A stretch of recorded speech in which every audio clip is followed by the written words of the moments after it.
So we're talking about tips to convert the first time person into your gym into a paying member at your gym. Okay. So there's a couple things I want you to think about. This person has only ever seen the UFC, watched jujitsu on YouTube, or is slightly intrigued and has the confidence to come in to your gym, and they're putting on a gi, they're stepping on the mat as their first experience, and they've chosen your gym. And I want to ask you this question, and I want you to be highly critical of yourself and your gym. How many people step into the gym and on their first day convert into a member? Right? Because stats tell us that 70% of white belts don't make it to blue belt. It means only 30% of people do. Right? Stats are even worse than that for people who quit after their first experience with Brazilian Jiu Jitsu. So, what are you doing as an owner and as a coach to help someone get over that hump and become a paying member? That's the question that we're going to ask today. That's what we want to talk about. So, we're going to answer that question in three ways. Here's my three tips: know why they're coming in, craft their first experience to be a positive one that shows them that their goal is accomplishable. Three is communication with your team. Let's dive into these. I'm going to try to be quick.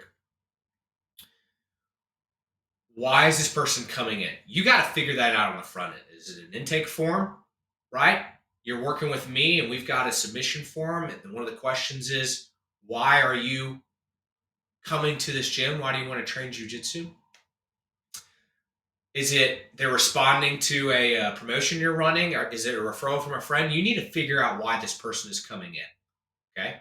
Their motivations are different, and how that person's first experience with Brazilian Jiu-Jitsu goes will likely determine if they come a second time or not. Most people have just enough courage to come in that first time. Second, we want to craft their first experience with Jiu-Jitsu to be a positive one and one that accomplishes their goal. If I want to learn self-defense, I don't need to be teaching someone heel hooks or straight ankle locks their first day of Jiu-Jitsu. They're not going to think, oh, this place is going to help me with self-defense. They're going to think, oh, this is kind of a competition place. I don't really need to learn this stuff. They're going to go somewhere else. And you are going to lose that member, potential member.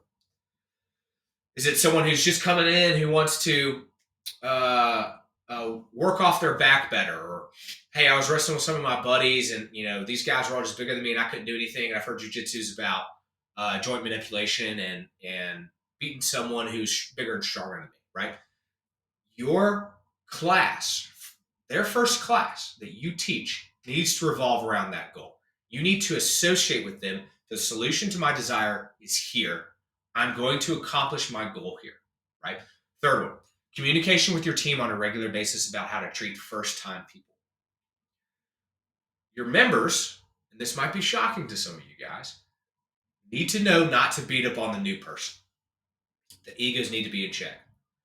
They also need to know, and your coaches need to know, that they need to allow new people to work the drills with minimal resistance, gain confidence, and feel like they are understanding. The worst thing that you could possibly have, someone who knows nothing about jiu-jitsu, come in, work a submission, let's say an arm bar or an anaconda, and they have no idea what they're doing because your coaches are going too fast. Give them special attention. Have your coaches give them special attention.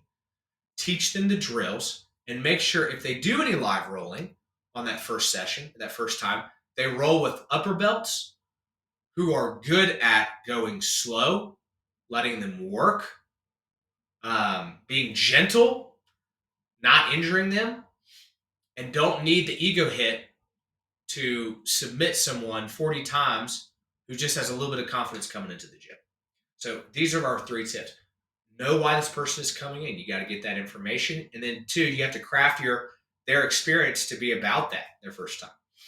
Next is communication with your team. You can't just teach drills and be an owner of a gym. You need to talk to your members. You need to talk to your coaching staff about what it's like to be a member or a coach at your gym. Exude the culture that you want, but when you see people who are breaking that culture, you need to pull them aside and tell them, hey, that's not how we do things here. If you use these tips, you're going to see a huge increase in the amount of people who come a second time to jiu-jitsu, and then a third time and a fourth time, and we can decrease this 70% white belts who don't get their blue belt. Follow me for more.